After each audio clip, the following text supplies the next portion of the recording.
good morning guys. Magandang araw sa lahat. Okay, nandito ako ngayon. Magluluto ako ng ulam para sa pananghalian. So ito ay lapu-lapu. So ang ginawa ko dito mga kaibigan ay hiniwa ko siya ng ganyan kalalaki. Tapos nilinis. Then ang ginawa ko ay ginisa ko yung luya.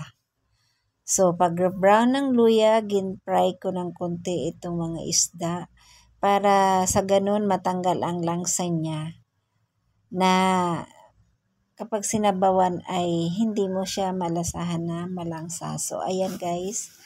Tapos, nilagyan ko siya ng sibuyas na puti at yun lang ang available namin dito sa kusina. Then, sinabawan ko siya ng 1 litrong tubig para maraming sabaw. Sabaw lang ulam na hanggang mamayang gabi pa yung kakakain namin ng isda na yan. So, ayan na. Para sa kapitbahay din yung iba. So, dinamihan ko na para makapabigay din tayo. So, nilagyan ko siya ng malunggay. So, marami talagang malunggay at galing sa puno. May mga puno dyan sa bakanting lote.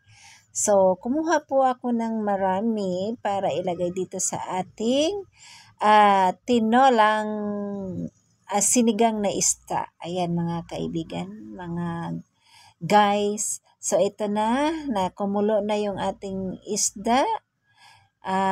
Tinimplahin ko na rin siya ng asin, 1 kutsarang asin.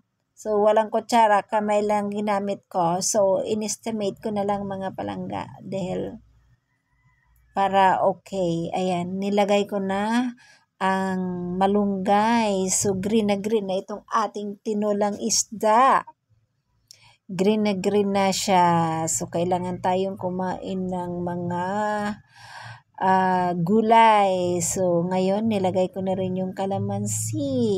So, pagkatapos natin mailagay ang kalamansi, kailangan nating patayin agad ang apoy para hindi po matanggal yung amoy ng kalamansi sa ating niluluto. So, ayan na mga kaibigan. Ready na ang ating sinabawang lapu-lapu na may malunggay. Ang sarap-sarap niya yan. Ang daming sabaw. So, ayan naman ang palangga. Ayan na. Para sa lahat ang aking niluluto. Kain na tayo.